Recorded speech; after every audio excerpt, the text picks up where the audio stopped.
Labdien, cienījamie konferences dalībnieki! Es kā vecs ķīpsalietis jau 17 gadus apsveicu jūs uz salas. Pirmā lieta, ko man lūdzu izdarīt, ir atgādināt par šādām aptaujas anketām, kuras ir lūgts visiem aizpildīt un atstāt pie izejas. Par reglamentu. Tātad mums ir kāds 45 minūtes. Mans priekšlikums ir runātājiem līdz 5. Pēc tam varēs uzdot jautājumus. Lūdzu, jautājumus nepārvērst par uzstāšanos, tas nozīmē zem minūtes. Un tad varētu arī izteikties, es ceru, līdz 2 minūtēm. Ap to. Tad mums iznāks pietiekami raiti un nebūs garlaicīgi. Tagad vārds Edgaram Šīnam, Metruma padomes priekšsēdētājiem. Lūdzu. Paldies. Paldies jums par jūsu pacietību, un es ceru, ka jūsu gaidas šodien attaisnojās šī pasākuma. Gribētu vērst jūsu uzmanību uz to, ka mēs laikam esam ļoti tādi pacietīgi un paklausīgi cilvēki, un to likumdošanas rāmi un to normatīvo bāzi, kas dotā brīdī reglamentē teritorijas attīstību, mēs, protams, uzskatām par kaut ko pašsaprotamu. Tā man sajūta un mans novēlējums būtu, ka varbūt mēs uzdrošinamies sev un arī kolēģiem uzdot jautājumus, vai tiešām, un man personīgi ļoti aizskustināja mūsu viesa neizpratne par to, kāpēc mēs esam tik iecietīgi pret to, kas mums paņem 3 gadus, kas varbūt Londonā aizņem 3 mēnešus. Un es, protams, uzskatītu, ka šim pasākumam ir bijusi jēga vai ir izpildīta šī misija, ja mēs kaut vai paši sev sāktu šos jautājumus uzdot. Paldies! Paldies! Vārds Andim Kublačovam, lūdzu. Jā, man tas tiešām bija jāsaka, ka darba pienākumos uzklausīt visas prezentācijas un provocēt runātājus un zināmas pārdomas ir radušās. Par galvenajiem akcentiem, kur, man liekas, jāsaka tāds viens no tādiem sumāriem akcentiem saistībā ar teritorijas plānojumu efektivitātes uzlabošanu pasniedz Mārka Kalvāns savā prezentācijā, un arī man jāsaka, ir tā duāla loma. Šeit rakstīts teritoriju plānotāju asociācijas valdes priekšsēdētājs, bet es pārstāvu šajā gadījumā arī nekustamā īpašuma attīstītājs Linstow grupu, un arī esmu iesaistīts projektos, kas saistīti ir ar teritorijas plānošanu, un tad rodas mūžīgi jautājums, tad vai nevaram mēs ātrāk, vai nevaram mēs šo grafiku saspiest kaut kādā veidā, un es varu atbildēt līdzīgi kā Māra, jā, šīs optimizācijas iespējas ir reālas, taču tas prasa ļoti lielu darbu attieksmi ne tikai no pašvaldības, bet arī no pašu attīstītāju pārstāvju puses. Diemžēl, jo nereti rodas tā, ka mums ir projekts, mums ir ideja, bet mēs nevienam viņu negribam izgaismot, lai nekas nenozog. Objektīvas bailes. No otras puses tiešām ir saprātīgi ātrāk iesaistīt gan pašvaldību, gan iedzīvotājs, sagatavojot saulaicīgi šīs idejas īstenošanai. Rezultātā ļoti būtiski šis process šeit ir rakstīts, tas ir teritorijas plānojums, vai tas traucē vai palīdz. Es gribētu teikt, ka tomēr viss šis teritorijas attīstības plānošanas process un dokumentu kopums kopumā. Tātad te mēs runātu arī par ļoti maz pieminēto ilgspējas attīstības stratēģiju, gan teritorijas plānojumu, gan attīstības programmu. Būtībā visiem šiem dokumentiem, kas veido ietvaru, kur Rīgas pašvaldībā 2006. Gadā apstiprināja šādu dokumentu hierarhiju. Nevarētu teikt, ka pašvaldības pārstāvji pārāk skrupulās būtu ievērojuši to, kas bija rakstīts nesaistošajos dokumentos, bet struktūrāli tas tā kā strādāja. Pašreiz tiek dots arī no normatīvās aktu bāzes iespēja ļoti piemērot ilgspējas attīstības stratēģiju un saprast, vai šis projekts atbilst stratēģijai vai nē, un varbūt šim attīstītājiem ir vērts iespaustīt pašvaldību. Cits mehānisms, kad ir ļoti garais, ko Šīnkungs jau minēja, tad mainam stratēģiju. Bet tas prasīs vairāk laika, vienkārši vieglāk spēles noteikumi un daudz skaidrāki. Tā kā pašreizējais brīdis, ka ir tāds pārējais moments, avangardā ir pašvaldības, kurām ir spēkā esoša ilgspējīgas attīstības stratēģija, tur mēs laiku varam ietaupīt noteikti. Tā kā par to, cik plānošana draudzīga attīstībai, varbūt jāsaka, tas, protams, kaut kādā mērā bremzē ātrumu projekta īstenošanai, bet nevienmēr šī ātrums īstenošanai pats būtiskākais. Kaut vai ar tādu mazu projektu, kā mēs redzējām 2000. Gada sākumā Viļņā, kur mēra Zokas ātri realizēja veloceliņu attīstības projektu. Viņš teica, vajag būs. Tiek uztaisīts veloceliņi, ka tu brauc un kaut kur atduries. Vienkārši viņš nav sakārtos. Tagad Rīgā mums arī te parādījās uz dažām ielām zilas zīmes, kurām nekas nav paskaidrots, kā par viņām var tagad braukt, ko darīt autovadītājiem uz Dzirnavu ielas, piemēram, un kā uzvesties velosipēdistam. Kaut kas ir izdarīts, bet nav tā kā pilnvērtīgs plānošanas process tomēr veikts. Tā kā šīs ir lietas, kur tomēr plānošana ir vajadzīga, un pilnībā mēs viņu atmest nevaram. Tāpēc es teiktu, tas tomēr ir šis ietvers, kas dod vienotus skaidrus spēles noteikumus, un ļoti būtiski, kad arī pašvaldība ievēlētie pārstāvji ievēro šos spēles noteikumus, ko definējuši paši priekš sevis, kas ir stratēģija un attīstības programma, kamēr visas trešās personas ievēro vismaz to, kas attiecās uz teritoris izmantošanas abūves noteikumiem un šīm pārējām saistošajām daļām. Tas man īsumā viss. Paldies. Vārds Ingūnai Utānei, lūdzu. Es varbūt varētu komentēt, kā likumdošana, protams, arī veidojas no kādām dzīves situācijām un nerodas viņa tukšā vietā, un nav tā, ka kāds teorētiski izdomā kaut kādus teorētiskus modeļus, kas kādam vienkārši patīk personīgi. Tā lieta ir tāda, ka tā pieredze rāda to, ka pašvaldības veids, kā pašvaldības darīja ilgtermiņa plānošanu, ka viņas pielāgojās tirgus konjunktūrai, un tie plānojumi bija tādi lupatu deķīši, jo katrs gribēja no plānojuma pat taisno būvēt tieši to, ko viņš tajā brīdī bija iecerējis. Un tas dokuments nebija vērsts uz kaut kādu nākotni, viņš bija ļoti detalizēts un skrupulos.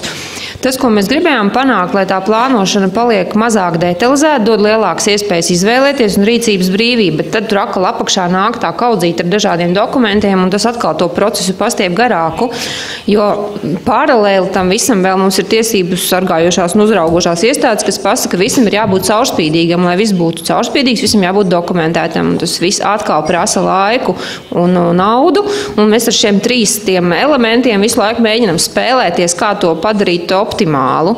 Un tad vēl viens secinājums bija, kad mēs rakstījām šo jauno likumdošanu, tas, ka ne jau ar likumdošanas palīdzību mēs mainām savu uzvedību. Mēs nevaram panākt to, ka mēs šodien pamainām likumdošanu, rītā mainās visu dalībnieku uzvedību, viņi pēkšņi sāk spēlēt to spēli savādāk.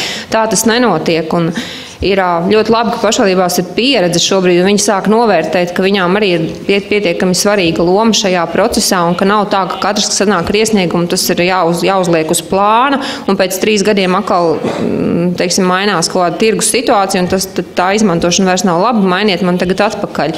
Tā ir tā situācija, no kuras mēs ļoti gribam izvairīties. Mēs gribam, lai plāni ir mazāk detalizēti un dod lielākas iespējas izlemt pašvaldībai pašai uz vietas, ar ko pašvaldībām šobrīd patiesībā ir grūtības.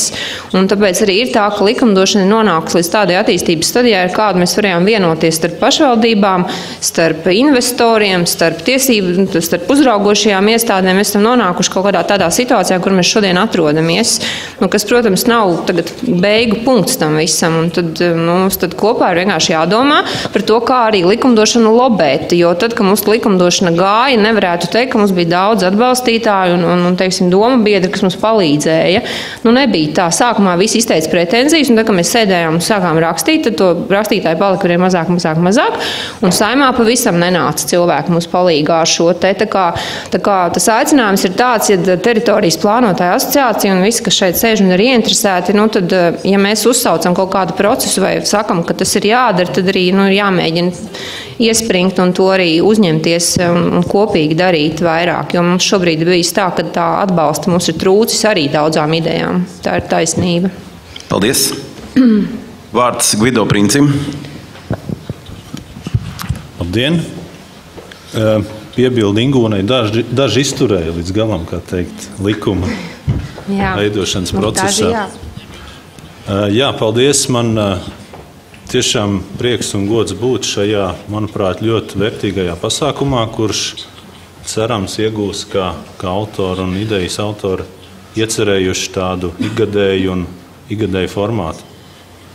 gribētu papildināt diskusiju par plānošanu ar savu tādu piedāvājumu tam, kā skatīties uz plānošanu.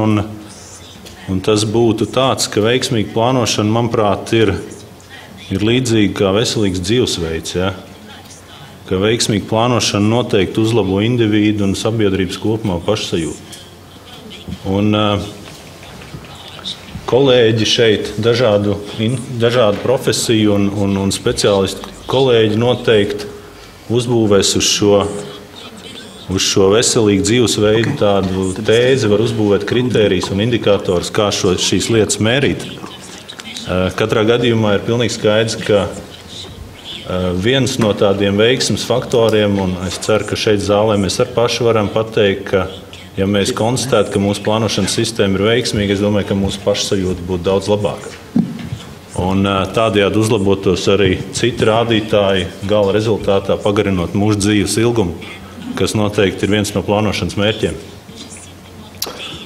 Tāpēc tie izaicinājumi, kas stāv priekšā plānošanas sistēmai, tieši šī paša iemesla pēc ir iesaistīti plānošanā pēc iespējas plašāku sabiedrības daļu.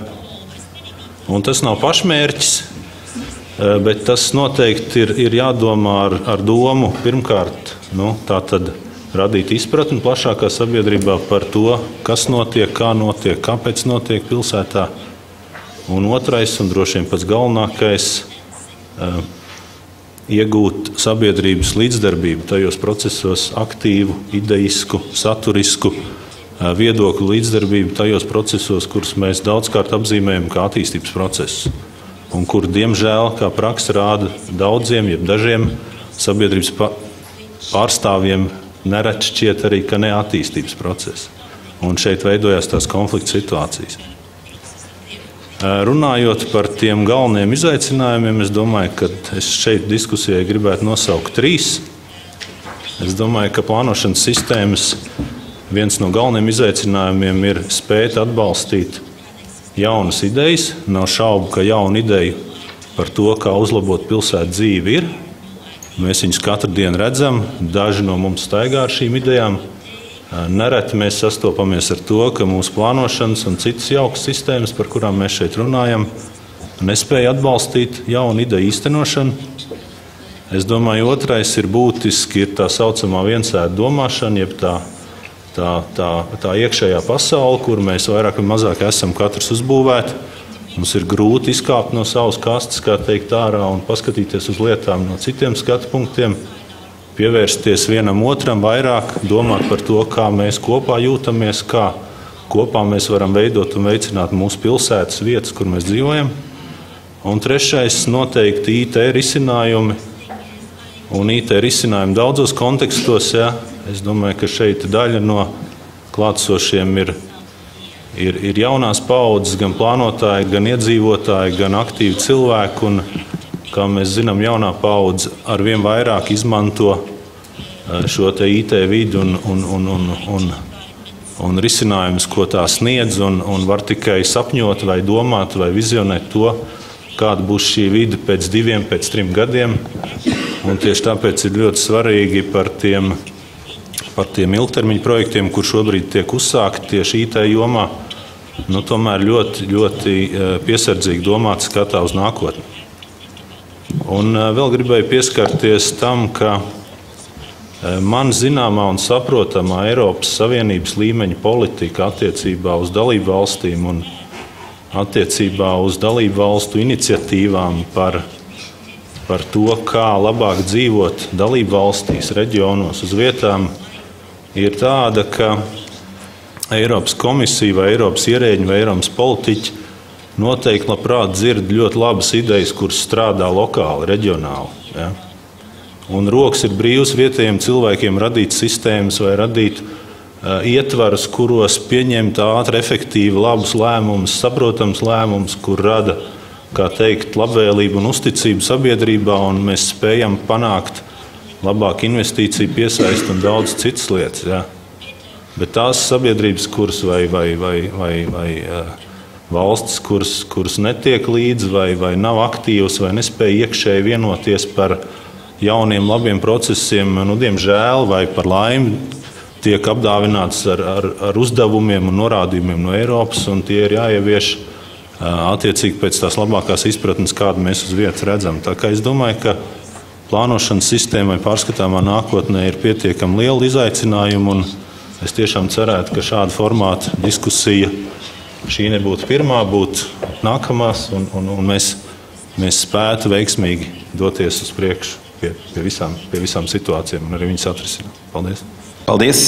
Tagad vārds Olgai Rudziko. Lūdzu. Labdien!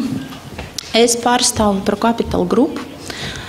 Dažus vārdus gribu pateikt par mūsu kompāniju. ProCapital grupa ir starptautiska nekustamā īpašuma attīstības kompānija ar milzu pieredzi ne tikai Baltijas valstis, bet arī visa pasaulē. Bet šobrīd mēs darbojamies 3 valstīs – Latvijā, Lietuvā un Igaunijā.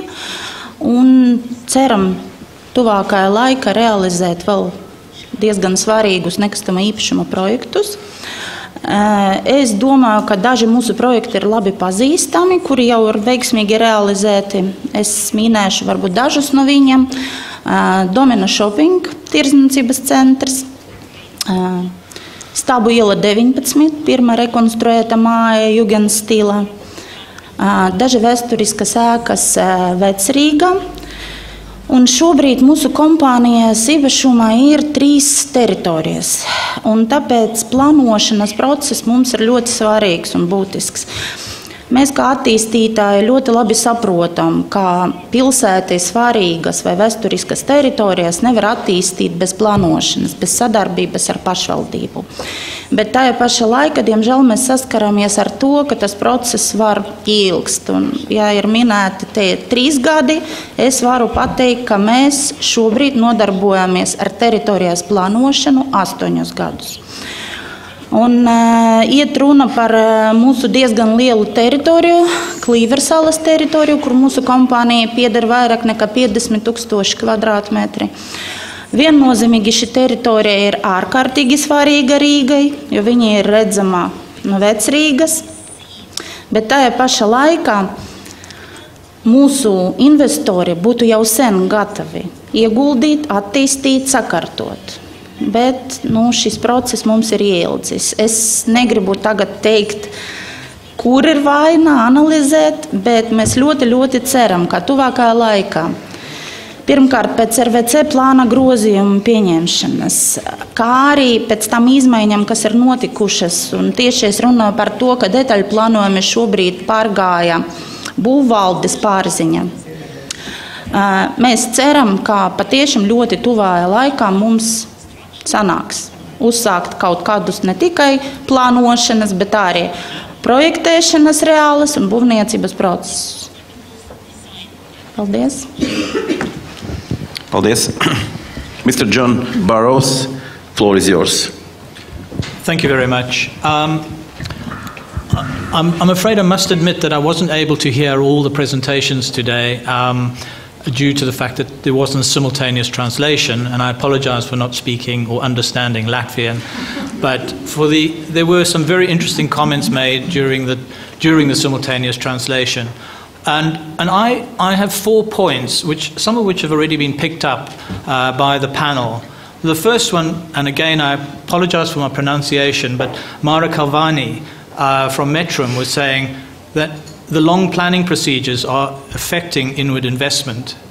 Now, this is such an important issue here in Latvia, because I have worked together with Mr. Maris Olga, trying to bring in especially British investors into the Baltics.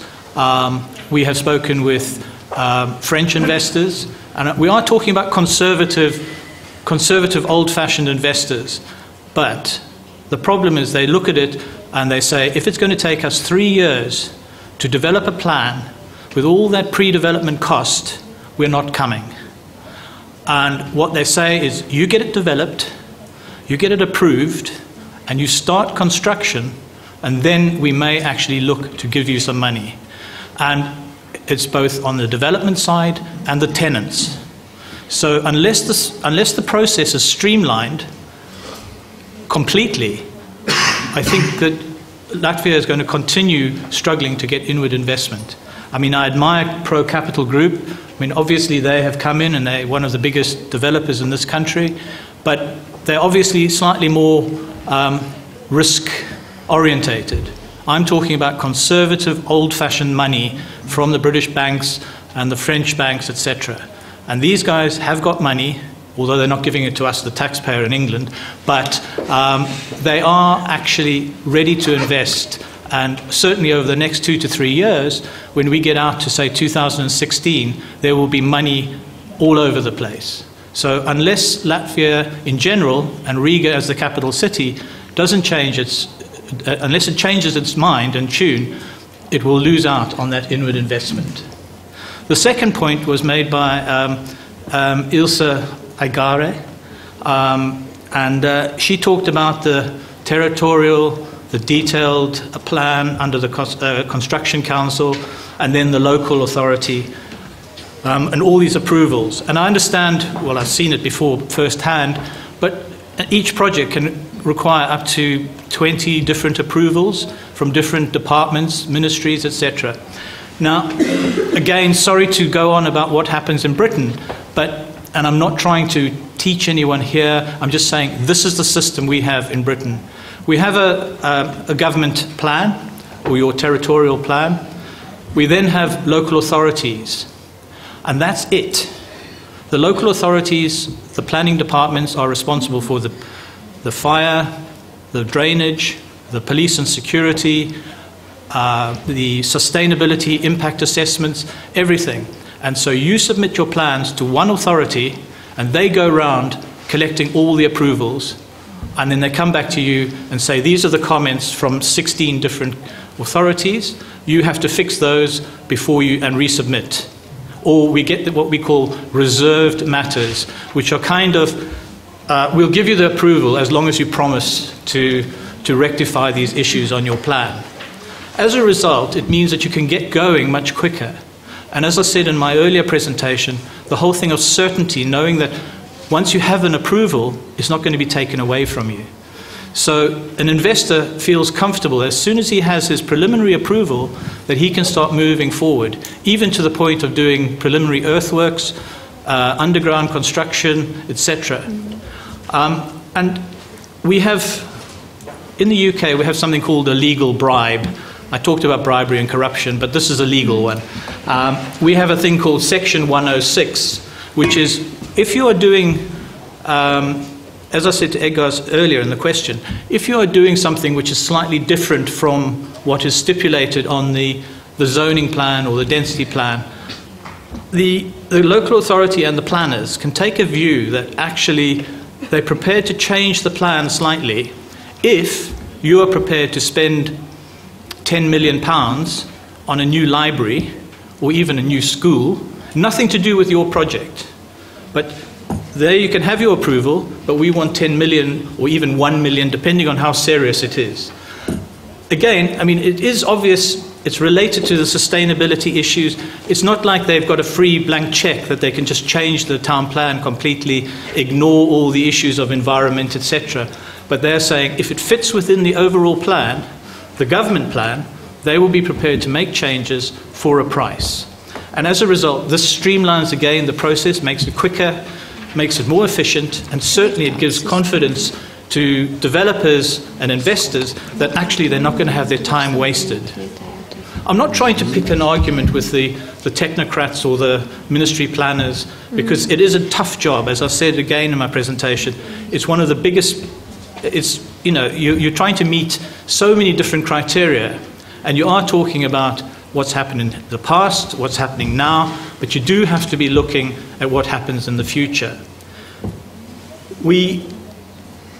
The third point, and I'm afraid I can't remember which speaker mentioned it, but somebody mentioned something about preliminary discussions on planning. Well, as far as I know, you've had independence for 20 plus years, so I think we should be beyond preliminary discussions in your planning policy. I know I'm being a little bit rude, but I've worked in places like Poland, which within 5 to 6 years had a pretty robust planning policy, which they had borrowed from a lot of other people. And they have changed. And when you look at their policy pre-independence, which was obviously the old Soviet-based planning, and what they have now is completely different. So it was a case of saying, we have to stimulate the economy, we have to get things going, and we all know where the Polish economy is at the moment. Different situation. They've got a fantastic size population, they're in a very good position, etc. But it does come down to planning being, sorry, again the word, streamlined. And then my fourth point, which is about the question whether planning can be a facilitator or an obstruction to development and sustainable economy. I really and truly believe that, and I've heard a lot of people today, both from the private sector and from the public sector, the government, talking about collaboration and cooperation between the two sides, as it were. And I think planning is definitely a facilitator, especially if you have a forward-thinking plan or system in place that gets reviewed on a regular basis. It can't sit for 10 years before it gets looked at again. It has to be looked at almost every year, and then maybe a written review every 3 years. Even the more conventional or the old-fashioned Western European countries struggle to meet those kind of deadlines, but they do try. And one of my biggest heroes in the British construction industry is Bob the Builder, because he says, can we build it? Yes, we can. And I think that's the attitude you have to have with planning. Just get on and do it, but be fair, look at the environment, look at the sociological influences, but just get on and do it. Thank you. Thank you. Tā, esam beiguši ar īsu uzstāšanos. Lūdzu, tagad jautājums runātājiem. Lūdzu.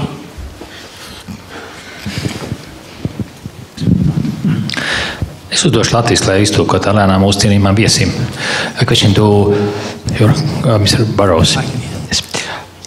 Jūs droši vien dzirdējāt prezentāciju par to saucamo TAPIS, teritorijas attīstības plānošanas informācijas sistēmu. Ļoti sofisticētu, kas ir mērķēta, lai jebkurš pilsonis varētu griezties šajā datu bāzē un uzzināt informāciju par jebkuru landkadasteru vienību, kāda ir viņas esošā stāvoklis, kādi ir plānošanas noteikumi, regulācijas un ko mēs no tā visa varam sagaidīt. Sakiet, vai UK kaut kas līdzīgs darbojas? Yes, we do have a centralized system where all our cadastral information is available immediately. Any immediate changes are normally published as what we call a white document, which is published beforehand and is then updated on the system. But it is still, to be honest, in Britain it is still less sophisticated than what you're talking about. We are still very much a paper-dominated planning system, but it is very easy. It is very easy to get information from one source about your site. So if you, for instance, I mentioned earlier that we were involved in the Arsenal Football Club. That was a major development with so many parties involved. And I mentioned the idea of having local authority being the sole approval. What I failed to say was that if the project is so big or is so important to a city, we have what's called a call-in system, which means that the project gets called back by the government. So it goes down and it comes back to the government. And it's just a bigger, a stronger panel. But going back to the discussion on the IT side and the information, I did unfortunately miss the TAPIS presentation, but I could gather from the slides what was going on. I applaud the idea of having a centralized system like that because it can only speed everything up. And that will certainly... when does that come into play? When will that happen? I mean, is it already in place, or is it? No, it'll start work this year as in pilot projects only. Okay, so I mean that kind of IT system will certainly give people confidence for inward investment, and I think also will make it easier for developers to be able to see immediately what are the restrictions on their site, whether or not it's worth fighting for some change if necessary, Yeah, I can't. For me, a centralized system like that is the answer. Paldies. Lūdzu. Thank you very much. Lūdzu. Galerijā. Vairāki komentāri par vairāku runātāju. Tā. Pirmām kārtām mēs te visu laiku runājam nežēlīgi ilga procedūrā. Gribās atgādināt, ka procedūrā normatīvajos aktos jau ir samazināta līdz minimumam. Pirmām kārtām sabiedriskā apspriešana tikai 4 nedēļas plānojumam, lokāli plānojumam.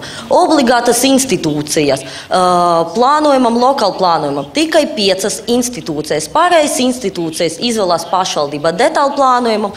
Vispār nav noteikts obligātu institūciju saraksts. Tas visas izvēlās pašvaldības, ja nav tā kā 16 institūcijas, pie kurām ir jāiet skaņot.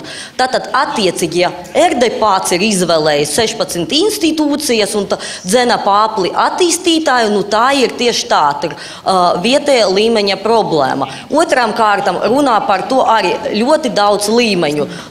Teritorijas plānojums, lokāli plānojums, detāli plānojums. Lokāli plānojums ir neobligātais līmenis, neobligātais dokuments. Normālā kārtība ir teritorijas plānojums, kad attīstītais ir iegādājis zemes gabalu un viņam tā attīstības ideja saskanā ar to teritorijas plānojumu, tad viņam ir jātaisa tikai detāli plānojums. Tātad lokāli plānojums, mēs te runājam par to, ka attīstītais ir iegādājis zemes gabalu, kur viņam, bet viņš principā vēlas kaut ko pavisam citu, ne to, kas ir paredzēts teritorijas plānojuma, un tad aiziet, ka iespējams ar lokālu plānojumu būs iespējams pagrozīt. Un, protams, tā procedūra ir ilgāka. Tādi ir tie komentāri. Es varētu piekrist tam, ko Margarita teica, jo tā patiešām bija Saeimā. Mums bija visgrūtākā debata par to, kā grozīt lielo plānu. Tā patiešām bija vissmagākā diskusija, kur deputātu vairākums noslēdzās, ka tai jābūt tādai pašai procedūrai, kā lielā plāna grozījumiem. Pie tā mēs arī apstājāmies. Jo tas, ko kolēģis teica, jā, es zinu šo sistēmu, ka Anglijā ir tā, ka attīstītājs nāk ar priekšlikumu, kas nav saskaņā ar plānu, tad komisija, pašvaldības izveidot komisiju to izvērtē, uzliek sabiedriskajā apspriešanā, ja nav iebildumi, tad viņš tiek akceptēts, un tas ir papildinājums esošam plānam. Tā ir ļoti vienkārša procedūra. Mēs līdz šādam risinājumam vispār debatē nenonācām, jo tas bija vienkārši tajā brīdī, kad likums gāja, tad Saeimas deputāti izvēlējās, ka plāna grozījumiem ir jābūt pietiekami stingrai procedūrai, lai mums nebūtu šīs patvaļas, ka katrs iegroza plānā, jebkurā vietā, jebko. Kas ir bēdīgā pieredze, kas nāk no mums no šo 20 neatkarības gadiem. Jā, lūdzu. Margarita, es saprotu, ka jūs pārstāvat Garkalnes pašvaldību, pareizi? Vai drīkst jūs lūgt iztēloties, ka jūs pārstāvat Dagdas pašvaldību? Vai jūsu attieksme būtu tāda pati pret investoru? Man liekas, tas filozofiskais likums, ka esamība nosaka apziņu, ļoti tieši ir ietekmējis jūs. Jo, ja jums uz brīdi būtu jāiztēlojas, ka jūs pārstāvat Dagdas pašvaldību un pēkšņi likumdevējs ir izdomājis, ka pašvaldībai ir jāpārtiek no nekustamā īpašuma nodokļa, vai jūs arī tā izturētos pret investoru? Varbūt jūs attieksmi mainītos. Paldies. Bet, saprotiet, te nav jautājums izturēties pret investoru. Dagdas pašvaldība tieši tā.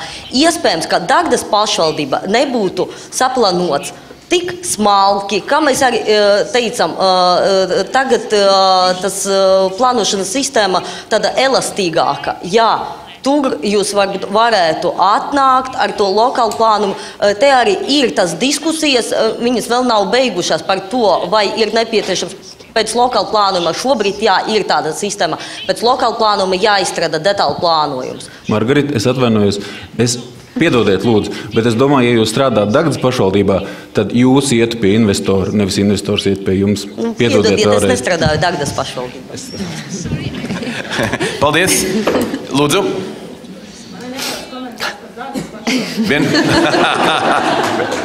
Tūlīt jums būs arī mikrofons. Reģionālie projekti ir izstrādājuši Dagdas novadam teritorijas plānā, viņš ir pietiekoši elastīgs un lauksaimniecības teritorijās, piemēram, kas aizņem lielāko daļu novada, ir atļauts dažādas lauksaimnieciskās uzņēmēja darbības formas un tam līdzīgi. Tā kā es domāju, ka Dagdas novadam nebūtu problēmas ar investoriem, jā, vai nāk. Vēl jautājumi? Lūdzu. Tagad jau aizgāja komentāru daļu, cik es esmu. Varētu komentēt, jā, jums vajag mikrofonu tikai. Mikrofonu var palūkt?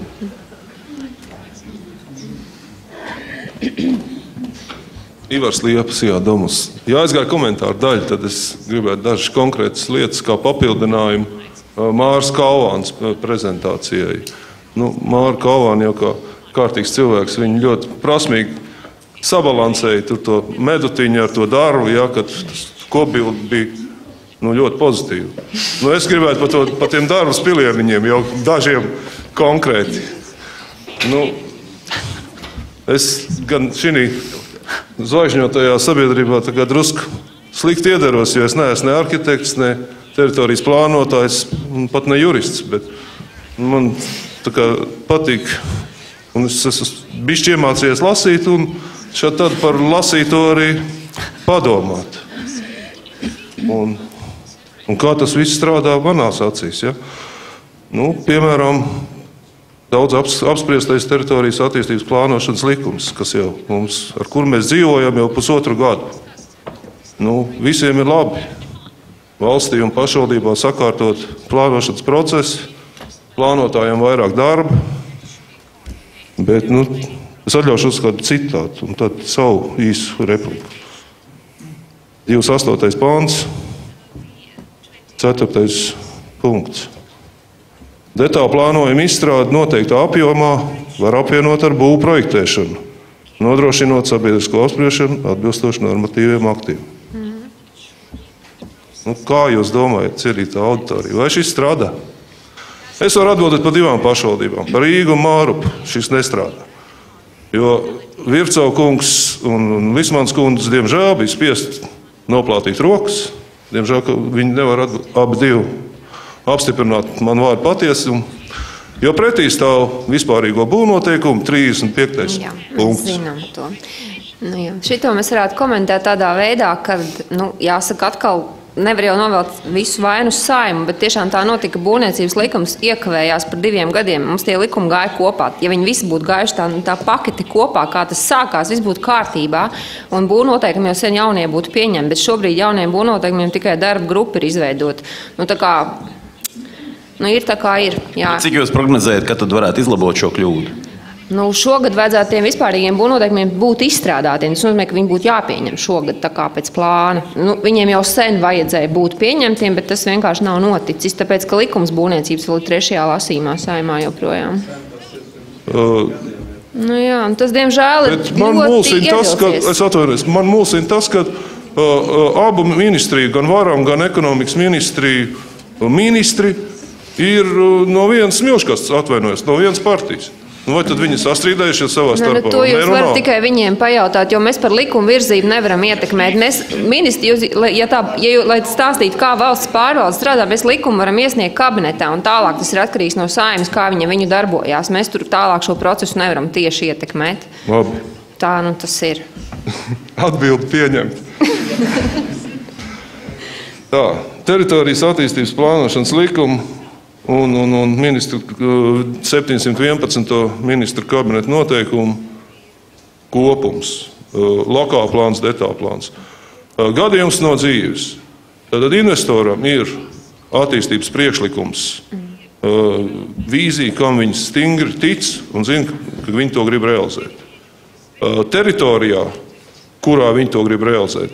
Ir neatbilstošs zonējums teritorijas plānojumā. Šobrīd ir uzsākts lokāli plānojums. Gājām uz šo pašvaldību ar iniciatīvām un kaut kādām diskusijām, kā varētu, ja mēs visu iestrādājam, jau detālu plānojumu, visas sastāvdaļas un visas opcijas, jau lokāli plānojumā, ko mēs bijām gatavi realizēt. Ja? Līdz pat zemes ierīcības jau šitās te. Ja? Un, diemžēl, atdūrāmies pie tā, ka 711. noteikumos dažas lietas nav ierakstītas iekšā kā lokāla plānojuma sastāvs. Un tās ir, nav pieprasīts perspektīvo zemes gabalu plāns un nav pieprasīts adresācijas priekšlikums. Un plus atšķirās nedaudz prasības par kartogrāfisko materiālu, teiksim, mērogu noteiktību. Un šie 3 punkti bija par iemeslu pašvaldībai šo, teiksim, mūsu iniciatīvu neiekļaut lokāla plāna darbu uzdevumā. Līdz ar to mēs izstrādāsim lokāla plānu, pilnais administratīvais process, birokrātiskais, un tieši šo pašu materiālu iesim uz detālu plānojumu. Vēlreiz šo pašu materiālu iesim publisko apspriešanu. Labi, mēs šito uzbrukumu nedaudz mazliet atšķēdīšu, tāpēc, ka teritorijai plānotāja asociācija arī piedalījās šo noteikumu izstrādē, un tas bija kaut kāds šaha gājiens, kas vienkārši nav izplānots līdz galam. Un tad tas, 3 lietas, ko jūs notat, patiešām ir jāatrisina, un tas veids, kā to atrisināt, šobrīd ir 2 veidi, vai nu mēs taisam grozījumus mūsu noteikumos, mēģinām saprast, kā to var formulēt, vai nu šobrīd likums ir Saeimā, un mēs saprotam šo formulējumu likumā, var sniegt priekšlikumus. Ilze man pateiks, līdz kuram datumam ir iesniegšanas termiņš 2. Katrā ziņā internetā tas ir izsludināts jau sen, ja, tā kā tas nav jaunums. To arī zina arī mūsu kolēģi plānotāji, ka šis likums tika izsludināts un arī par tie, ka viņš tika apspriests. Tas nav tā, ka mēs to darām zem galda, patiešām ministrija nedrīkst zem galda neko darīt. Un es gribētu lūgt, te atkal tas stāsts par to, ka jā, es piekrītu, ka jums ir pilnīgi taisnība, ka vajadzētu saprast, kuros gadījumos nebūtu dubultā jāstrādā plāni. Ja šis lokāla plāna teritorija tiek attīstīta vienlaicīgi un tur skaidrs, ka var taisīt detalizāciju kā detālu plānam, tas ir iespējams liederīgi un jāsaprot, kā to var formulēt. Un ir gadījumi, kad ir liela teritorija, kur pa daļām attīst un pa daļām taisa detālu plāns. Un tā atkal cita situācija. Tad te ir jautājums par formulējumu. Tad vienkārši te ir jābūt tik, tagad jāsaņemās un jāuzraksta šis priekšlikums, jo ministrija arī ir rakstījusi, mēs esam mēģinājuši to formulēt, un ziniet, kā nav tik viegli to dzīvi aprakstīt uz papīra. Man ir priekšlikums. Jā, tad jums ir jāiet vienkārši ļoti labi, jo šobrīd ir tā, ka ministrs savus priekšlikumus jau ir iesniedzis šīm te lasījumam, un tad tas veids, ko darīt, ir sniegt caur deputātiem priekšlikumus. Tas priekšlikums varētu būt, ja rītdien ir termiņš un šodien ir pēdējā diena, tad es varu tikai mutiski to izteikt. Apmēram tā, protams, piepucējot vārdus un garumzīmes, ka gadījumā, lokāla plānojuma ierosinātājs apņems vai kaut kā ir gatavs veikt visas nepieciešamās papildus darbības, kas ir nepieciešams, kas tiek pieprasīts detālu plānojumu izstrādēji. Tad detālu plānojuma izstrāde turpmākā nav nepieciešama. Un vēl viena maz nianses, un šī gadījumā tad izdodot saistošos noteikumus par lokālu plānojumu apstiprināšanu, tiek izdots administratīvais akts par detālu plānojumu apstiprināšanu. Jā, labi, tas, kas jums būtu tiešām darāms, tas priekšlikums vienkārši jāiesniedz, un tas nozīmē, ka viņš ir jānāk ir aizstāvēt, tāpēc, ka tur, kad notiek debate un šie te argumenti, un tad ir ļoti labi, kad argumentētājiem, kas ir attīstītāji un arī, teiksim, plānotāji, ir savi argumenti, ar ko viņiem var pamatot savas idejas, tāpēc, ka ministrija viena pati arī, teiksim tā, nevar visu pušu viedokļus vienādi redzēt.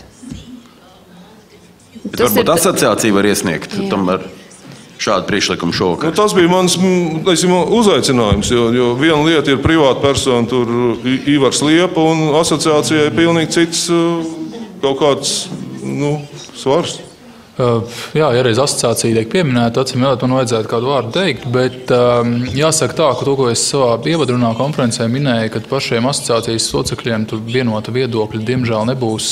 Šīs konkrētais gadījums ir gana loģisks un tā tam vajadzētu būt, un dažā būtu riski jāizvērtē, vai nebūtu atkal, tad lokāli plānojums ir mākslīgi uzradīts vārds, un tad, jā, lai kaut ko grozītu, atgriežamies pie tā paša, ka iepriekšējā, kad detāli plānojumu varēja grozīt zonējumu. Vienīgi atšķirība būs atsauc uz stratēģiju. Nu, tad kaut kas tā kā pazudis arī tulkojumā sanāks, tā kā tas pašiem jātiek pie kaut kāda kopsaucēja. Bet ir vienkārši tas, ko plānota asociācija uzstāja, tomēr kaut kādu saprāta garu atstāt arī šajā plānošanas procesā pašvaldībām un likvidēt to juridisko piegājienu, kas, diemžēl, pašreiz tiek piemērots sākot ar Rīgas pašvaldību un acīmredzot arī citām pašvaldībām, kad ir viss perfekti jāatraksta un jāreglamentē. Jo nebūtu te pašā Lielbritānijā nav viss precīzi atrakstīts. Un ir dažas lietas, ko izdzīvotas, ir arī reģionālā līmeņa plānojumi, kā tāda ir atcelta, vispār šis plāns izgāzās Lielbritānijā. Kamēr mums pašais debats notiekās. Tā kā, šeit ir vairākas tādas lietas, kas būtu jādara un jāvirza, bet kur ir asociācijas problēma, jāsaka, un pilnīgi godīgi, kad pašiem plānotājiem tīri jau pašā saknē, tikai Latvijā, bet arī visā pasaulē ir dažādas pieejas, kā veikt teritorijas attīstību. Viena ir ļoti elastīga pieeja piekritēji, un es neteiktu, ka tās pieejas piekritēji būtu vairākumā būtu tomēr šis ārkārtīgi normatīvā pieeja. Jā, bet, diemžēl, realitāte ir piemēri. Protams, ka ne visur, un jā, ir arī pilnīgi cita attieksme, bet ir arī piemēri, kad pašvaldībā sēž ierēģi, kas velk ar pirkstu līdz tam, kas ir uzrakstīts likumos un MK noteikumos. Un viņiem neko nevar pārmest, viņiem arī taisnība, viņiem ir savu taisnību. Jā, jā Prinčkungs.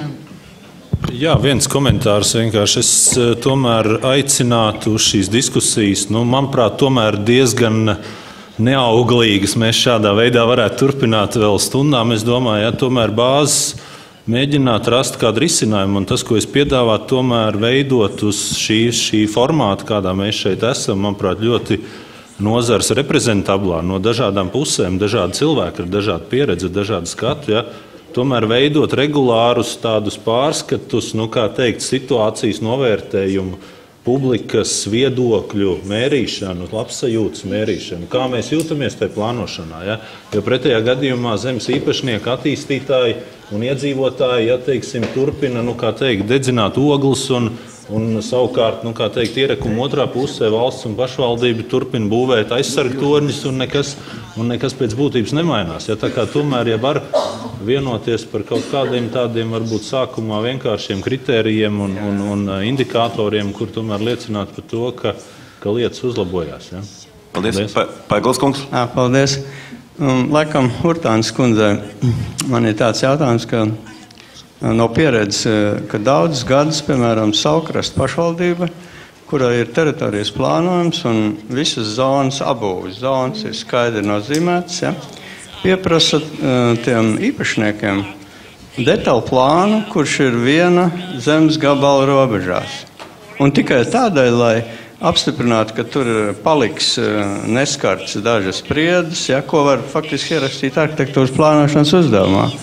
Tātad, mans jautājums, vai vajadzīgs tāda prakse, ja, ka detaļu plānu piespiež izstrādāt jau uz esošu izstrādāt teritoriju plānojumu vietā, kur ir faktiski abūs tiesības. Ja?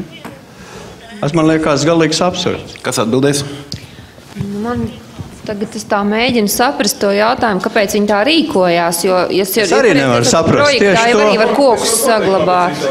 Nē, 11. noteikumus ir prasīts nosaukt situācijas, kad jāizstrādā detaļu plāns. Un tas ir ierakstīts. Būvniecības uzsākšana. Jā, tas ir ierakstīts absurds. 711. Nē, pagaidiet, jūs tagad tā konkrētāk runājat, jūs tagad ļoti vispārīgi. Mēs jau birokrāti gribam saprast jautājumu. Drīkst es aizstāvēšu Ingūnu? Drīkst? Kolēģi, man šķiet, ka nav auglīgi tagad Ingūnai likt atbildēt par visu šo mantojumu, kas 20 gados ir uzkrājies, jo kā noteikti Ivars to sajūta, es atvainojos uz savas ādas, pie viņa nenāk, pie jums taču var nenāk uz ofisu no pašvaldības un nesaka, ieguldiet vēl 10 miljonus Rīgā. Jūsēji, tad tomēr tā ir, ja? Kamēr būs tā, tikmēr nevajag Ingūnai pārmest. Jo tas, man liekas, tas fundamentālais problēma grauds, kas ir, ka šī sistēma, kas ir taisīta plānošanas, viņa ir taisīta uz 500 vājām, tīzlām, es atvainojos, korumpētām pašvaldībām. Viņa nav būvēta priekš 15 vai 20 spēcīgām pašvaldībām, kuras pašas visu var. Un kuras vienreiz gadā uzklāja kafiju, un Ingūna atbrauc paskatīties, kā jums vispār iet. Tā ir tā fundamentālā problēma. Un es gribētu aicināt, varbūt vērst tos pūliņus tādā virzienā, lai saprotiet, ko jūs tagad prasat? Jūs prasat, lai plānotāja asociācija nocērt savu darbu. Kā viņi tagad liks atcelt to, kad pēc lokāla plānojuma jātaisa detāla plānojums? Darba tā paliek mazāk, saprotiet. Tur ir jābūt, kā pareizi Rīgas arhitekts teica, ir jāatrod tas pareizais mikslis pārstāvniecības, kas spēj redzēt pāri konkrēti arodu interesēm kaut kādas attīstības vārdā. Paldies. Nikiforov kungs. Labdien, Sergejs Nikiforovs, arhitekts. Šeit aprakstītie plānošanas procesi ir, varētu tā teikt, salīdzinām nedaudz ar gastronomiju, kur mēs iztēlamies investoru kā klientu, kurš grib papusdienot, un viņam tiek piedāvāts veikt pilnu šo te gastronomisko procesu, sākot no gaļas pirmapstrādes un beidzot ar galdiņu servēšanu. Mēs, protams, varam vērsties pie ministra kabineta, tur pie pazīstamiem pavāriem, tur sirmā un tam līdzīgi, un viņi varētu teikt, cepot uz kaut kāds konkrēts pannas, varētu arī nedaudz ātrāk to visu procesu paveikt. Bet patiesībā laikam to ķēdīt saīsināt nevar. Drīzāk iespējams tas, kas interesē šo klientu, ir pēc iespējas ātrāk tikt pie savas pusdienas. Tātad, acīm redzot, ir sekojuši jautājums, ja mēs iztēlojamies potenciāli pašvaldības un valsti kā procesa virzītāji, vai viņas pirmkārt jautājums būtu varbūt vērsts Barokungam, vai, teiksim, pastāv scenārijs, kad šie te procesi kaut kādā veidā varētu būt mājasdarba formā veikt no valsts un pašvaldības puses, lai konkrētais investors tiešām īsā laikā varētu realizēt savus ieceres. Otrakārt, vai šāda scenārija realizācija ir iespējama Latvijā?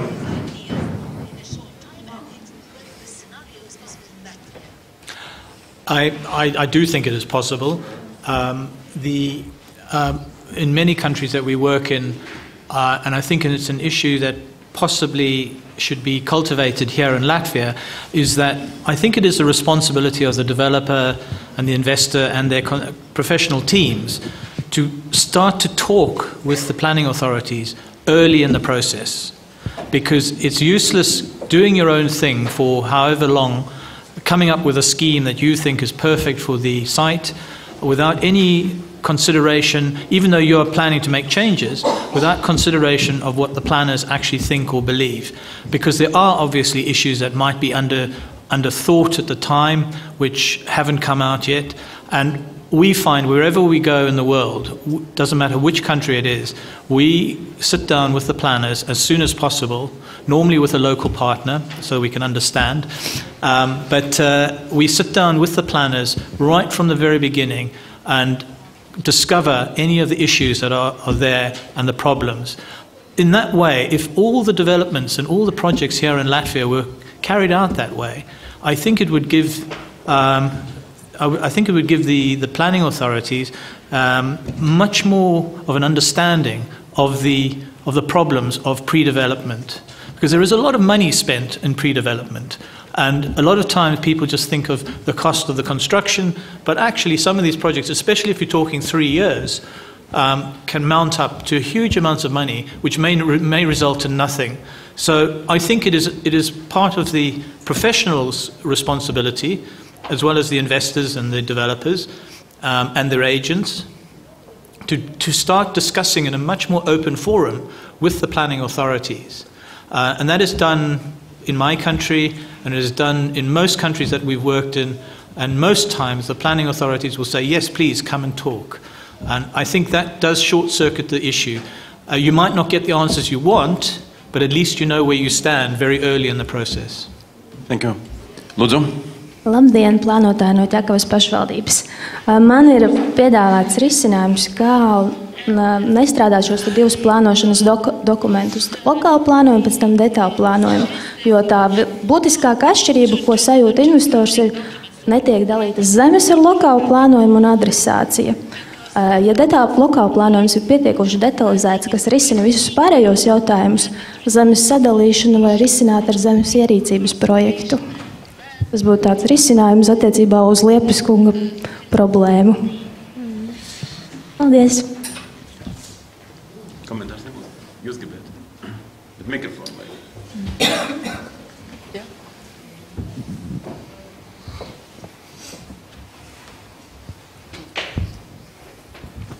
Vēlreiz Helēna Lūtmane. Man ir kā vienmēr jautājums vispārīgāks, filozofiskāks, bet es domāju, ka pietiekami svarīgs, un es gribētu aizstāvēt galveno pilsētas arhitektu šajā ziņā ar šo jautājumu. Jautājums par likumdošanu un dzīvi. Te runāja par 98. pantu, kurš ir pretrunā ar 35. pantu, un ja viņi pat nebūtu pretrunā, tad tur parādījās vēl kaut kāds 711. pants. Man liekas, ka mums visiem ir jāvienojas par to, ka nevajag dzīvot ilūzijas, ka mums būs kaut kā savādāka dzīve, un tie panti kādreiz nebūtu pretrunā viens ar otru, un mēs par to vienosimies. Jautājums, man liekas, ir cits.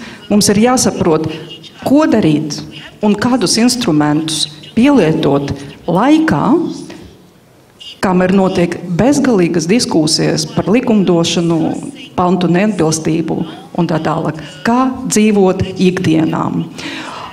Tie ir ļoti svarīgi instrumenti. Vienu no viņiem minēja mūsu viesis tikko. Jā, tas ir dialoga veidošanā agrās stādījās. Ir ļoti daudz instrumentu. Man liekas, ka tas ir tas, kam ir jāpievērš pašlaik uzmanībām. Likumdošana ir laba lieta, bet mums ir jāpadomā ļoti spēcīgi, vai likumdošanas racionalitāti ir iespējams visur un efektīvi pielietot lēmumu pieņemšanas absolūtai un totālai iracionalitātei ikdienām. Paldies. Lūdzu. Labdien, Ieva Kalviņa, arhitekta plānotāja Latvijas dzelzceļš. Es gribēju uzdot ministrijai jautājumu vai pat vairāk komentēt esošā teritorijas plānošanas ministra kabineta noteikumu normu, kas attiecās uz laiku.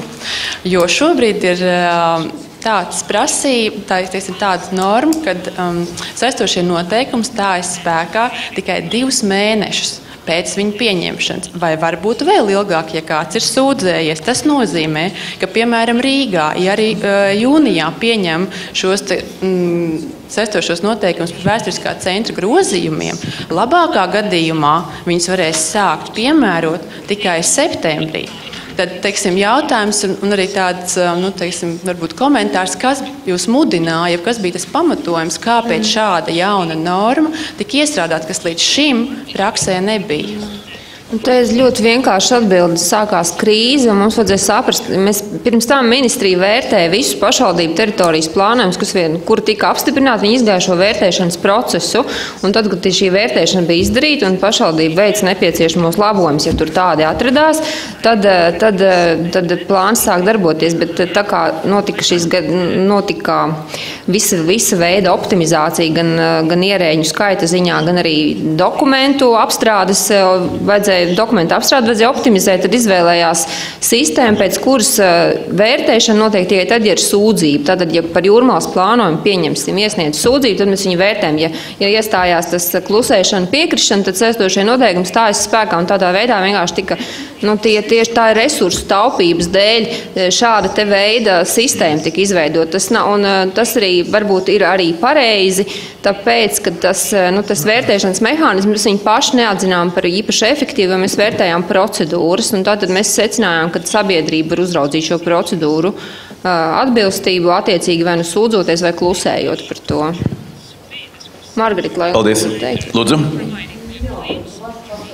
Jautājums, vai kas ir labāks, kad jums spēkā 16 noteikumi, tam nenoteikta laika pēc jums apspriedums un satversmes tiesa, piemēram, pieņem lēmumu atsaukt, vai ir tā, ka jums ir 2 mēnešu laiks, vārds veikums iesniegt tas sūdzības, jā, un ja sūdzības nav iesniegtas, tad jūs mierīgi pēc tam varat piemērot, jā, un jums ir garantija, ka neviens neapstrīdēs to.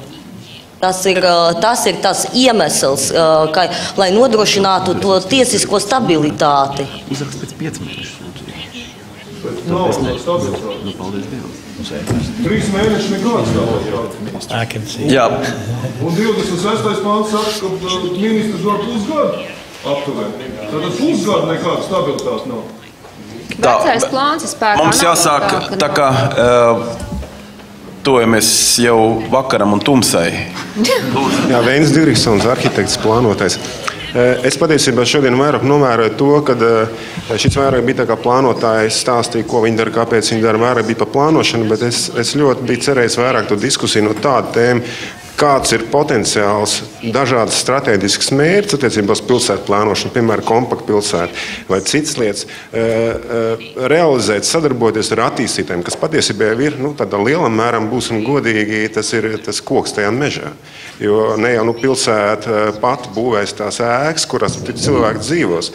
Un šeit ir tas, es varbūt iedomājos, ja šitā diskusija turpināsies, un varbūt nākamgad būtu tas jautājums tieši ierēdņiem, ko jūs esat darījuši, lai piemēram sasniegt ar investoru palīdzību tādus objektīvus mērķus, kā piemēram publiskās ārtelpas kvalitīva izveide, ekonomiskie pieejami mājokļi pilsētā, kompakts pilsētas izveidošana, pilsētas izplešanās, mazināšana, es varu saukt veselu virkni.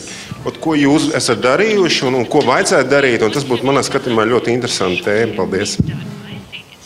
Mēs varam atbildēt ļoti birokrātiski. Mēs esam izstrādājušos vispārīgos teritorijas izmantošanas un apbūves noteikumus, kas nošķir to, ka, teiksim tā, mums ir tur jauni principi iekšā par to, kas ir lauku telpa un kas ir apdzīvotās vietas, pilsētas un ciemi, un ka tie ir atšķirīgas telpas ar atšķirīgiem principiem, kā viņas plāno un izmanto.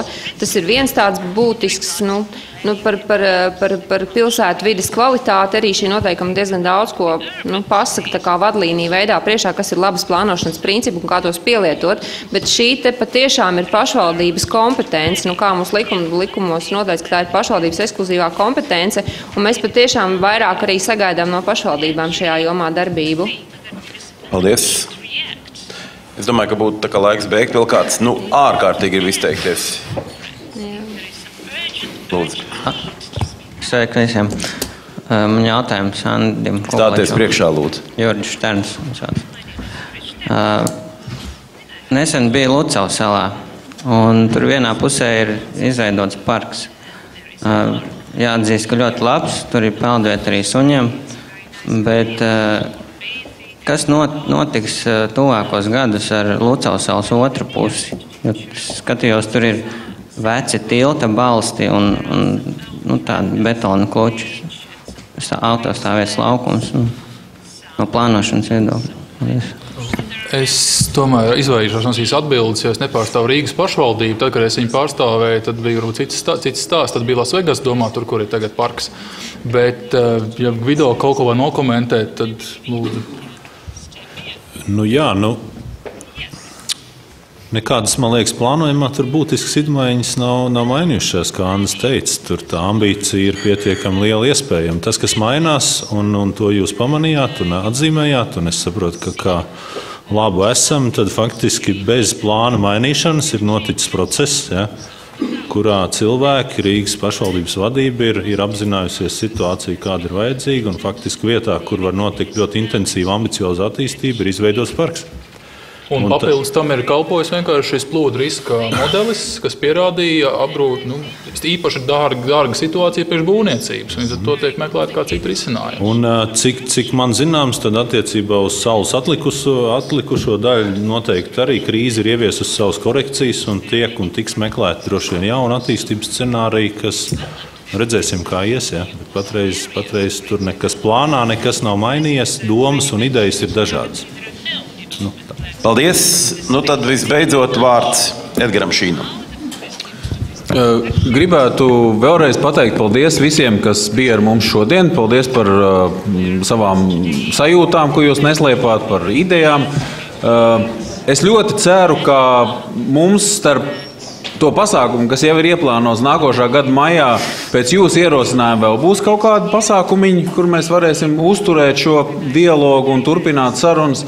Bet, lai varētu uzdot vēl neuzdotos jautājumus un nosvinēt to, ko mēs šodien esam te sasnieguši, es visus aicinu uz vīna glāzi. Paldies!